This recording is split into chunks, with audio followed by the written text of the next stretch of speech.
Welcome to the Music Nut Program. I'm John. Thank you so much for joining me today. As we continue, it's Thin Lizzy Thursday with Thin Lizzy's second album, Shades of a Blue Orphanage. This was released on March 10, 1972 on Decca Records. This would be the second of three albums that Thin Lizzy would record as a trio. At this time, Thin Lizzy were Phil Lynott, who was their main songwriter, lead vocalist, bassist, and acoustic guitars. We have Eric Bell on acoustic guitars and lead electric guitars. And we have Brian Downey on drums and percussion. At this time, Phil Lynott was still trying to find his way as a songwriter. So you have a lot of genres being explored here. Some of the songs work quite well, some of them do not. The album title, Shades of a Blue Orphanage, they came up with this because Phil and Eric played in a band called Shades of Blue, and Brian played in a band called Orphanage, so they combined them together to come up with the name of the album. So, a few other things about this album. Not as well recorded as the debut, in my humble opinion. And particularly, there's not as much space between the instruments. And I believe that Phil's vocals are muffled at times. Sometimes they're lower in a mix than they should be. So let's get into the tracks on the album. We start with the rise and dear demise of the funky nomadic tribes. Well, besides the fact that the title of the song sounds like something off of Love's Forever Changes, this is a bit disjointed in the fact that there's a lot of pieces on this song that feel like they're put together. It starts out with this tribal percussive intro. Then it goes into this really cool funk rock groove. And it works really well. There's some parts of the song that are really cool. And it's not something that you would normally hear from Thin Lizzy. The end of the song, we get like a 45-second drum solo. So what we got here is we have a 7-minute song with a bunch of pieces put together, not completely cohesive, more of a jam than it would be an epic for that song, a song of that length. And I don't think it really works, although there are parts on it I like. Now, the next track is Buffalo Gal. And Buffalo Gal is pretty cool. It's very acoustic and whimsical. It reminds you a lot of some of the similar tracks that they would record on more successful albums. To me, this reminds me a lot of Downtown Sundown from Bad Reputation. It's very soft rock, very poetic. The acoustic guitars lead the way, feels very whimsical. Eric Bell's soloing here is more for color.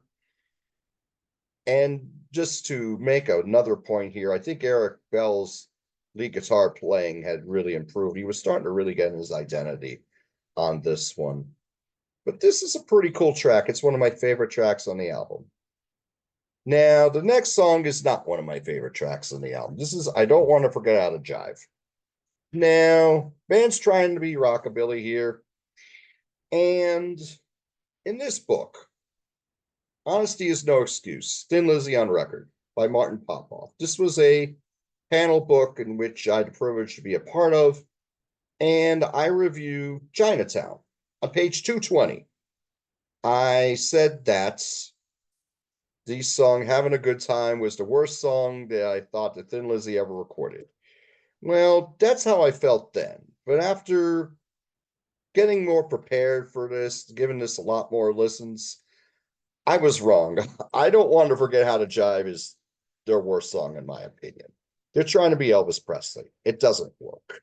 Elvis, I mean, they should not touch Elvis. It's just not who they are. What is Boogie Woogie Piano doing on the Thin Lizzy song? Why is Phil Lynott, who has this wonderful, soulful voice, trying to sound like Elvis? I just don't think this song works. Next song is Sarah. There would be another song called Sarah on the Black Rose, a Rock Legend album. That song was about Phil's daughter. This song was named after Phil's grandmother. Now, this is more of a pretty piano ballad. Clotis Simmons does the piano playing on here. She was part of a band called Mellow Candle, and they were on the same label as Thin Lizzy. And this is very mellow. It's really tasteful, delicately sung by Phil. The lyrics on here are very strong, something that is a little different in the Thin Lizzy canon, but I think it works. The next song is Brought Down. Like Buffalo Gal, it's mellow. The acoustic guitars are really strong on here. And it's one of those lost love songs that Phil would really perfect by the time he was getting the Jailbreak and Johnny the Fox and Bad Reputation. Just the lyrics brought down, and I don't think that I can get up again. That's Phil. The ad libs are there. His confidence is really improving from album to album, even if the songcraft is kind of hit and miss. But this song I think is really cool. Babyface, we're going back to more of a Hendrix leaning with the riffs here. The riffs that are between the verses are really cool on this. This is decent. It's not great, but I mean it's a fun listen. Chanting Today, they're trying to go back to that folk sound again. And while the lyrics I think are pretty good, I think they Phil in this case, and he does this on later songs, sometimes he tries to put too many words in a lyric, and then it when he's singing them, sometimes they come out a little bit clumsy. I just don't think this quite works, even though you could tell the effort was really there. Now, Call the Police, I think, is very strong. This tells a great story. What poetic lyrics here from Phil. We got a line here. Louis was a loner and a big time Al Caponer. Who else will come up with a lyric like that? But this is really cool. This is one of the strong tracks from the Eric Bell era, no doubt about it. If this was a little tighter, I think it could have fit in well on the Fighting album. Last track is the title track, 7 minutes, 5 seconds. Clotis Simmons is back on the mellotron and harpsichord. I think this tells a good story lyrically, but musically it's kind of draggy. The chorus is very disjointed, as are the harmonies. And the mixing, which I don't think is very good on this album, that really hurts this song too. The harmonies just sound a little bit off to me, in my opinion. So that's the proper album of Shades of a Blue Orphanage, but this is the remastered version. You have a lot of bonus tracks here. Most notably, you have the full Whiskey in the Jar single, which was the Irish folk song, which Thin Lizzy would make their own, even though a lot of other bands had covered this before. And then Metallica would most famously cover this on their Garage Inc. CD in 1998, I believe. To me, this is the definitive version. And this would be the first big hit for Thin Lizzy in the UK. It would reach number 6 on the UK charts, and it would chart quite high in a lot of European countries. What really helped the success of this song was during the time of its release, they were open for Slade in the UK, and Slade were huge in the UK, especially between like 1971 and 1975 and 76. They had a ton of hit singles. They were superstars in the UK. Now, that was actually the B side of a song called Black Boys on the Corner. The single, the A side, was Black Boys on the Corner. And what happened is their radio stations turned it over and played Whiskey in the Jar.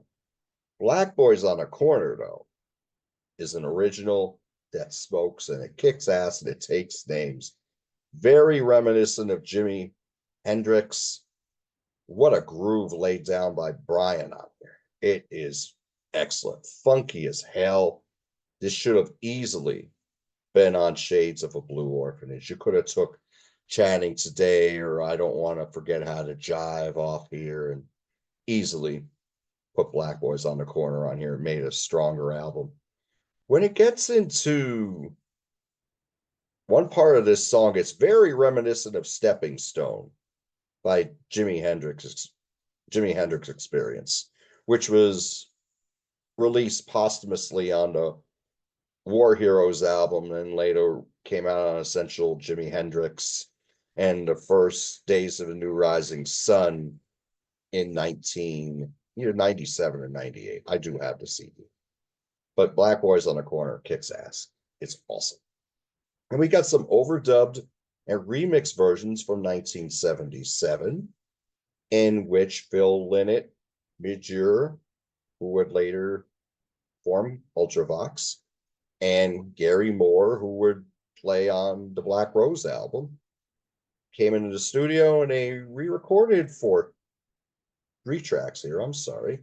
Buffalo Gal, they added some better harmonies on here. We got some tasteful leads here by Gary Moore, just a better version, better recorded version. Sarah has a very emotional solo from Gary on it, and Brought Down is actually brought to new life.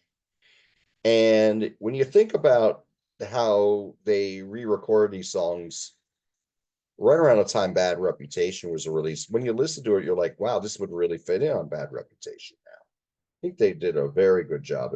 And of course, Midge would play some songs with Thin Lizzy. He notably wrote Get Out of Here, which was a track on Black Rose, a Rock Legend. We also have the 4 songs from the BBC Radio 1 John Peel session, and we have another version of Black Boys on the Corner. We have another version of Saga of the Aging Orphan, which in this case is not fully acoustic. Another version of Whiskey in the Jar, and then an early version of the song Suicide, which was originally released on Nightlife. Now, this doesn't have that power that it has. It's more played in a shuffle.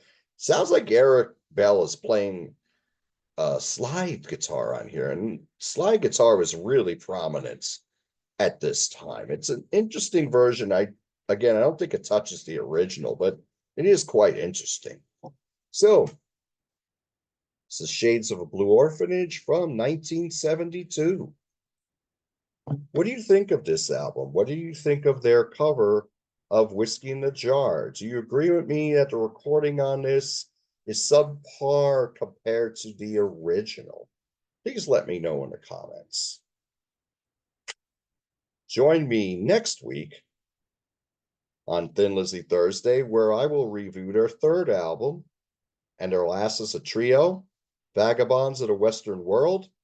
This is an album where I believe that Thin Lizzy had really found their sound, even though the twin guitars weren't here yet. I think this is the first of 7 killer albums by Thin Lizzy. Just some programming notes for you, except the Up to the Limit series continues on My Music Corner. John Clauser and myself reviewed the Metal Heart album. It dropped on Wednesday, October 9. Our special guest for this week's episode, you may know him from the Katurians, you may know him from Larry the Alchemist, you may know him from being the lead vocalist for the band Argus. We got Butch Ballock joining us. Excellent show. Both Butch and John saw Accept on this tour when they were open for Iron Maiden, who were out under a World Slavery Tour for the Power Slave album. So they discuss their experiences seeing them on that tour as well. Join us on Monday, October 14, 8 p.m. Eastern Standard Time on Grants Rock Warehouse, where a panel of BM Bolts, DC Tune Time, John Clauser, Yvonne Music Man, and myself will join the incomparable Grant Arthur as we talk about our 10 favorite songs from 1984. It's always a great time doing live shows with Grant Arthur on his channel. We have a great rapport with everybody in the chat, and I hope you join us for that one. So thank you so much for joining me today for Thin Lizzy Thursday. Do what you love, and I'll talk to you soon.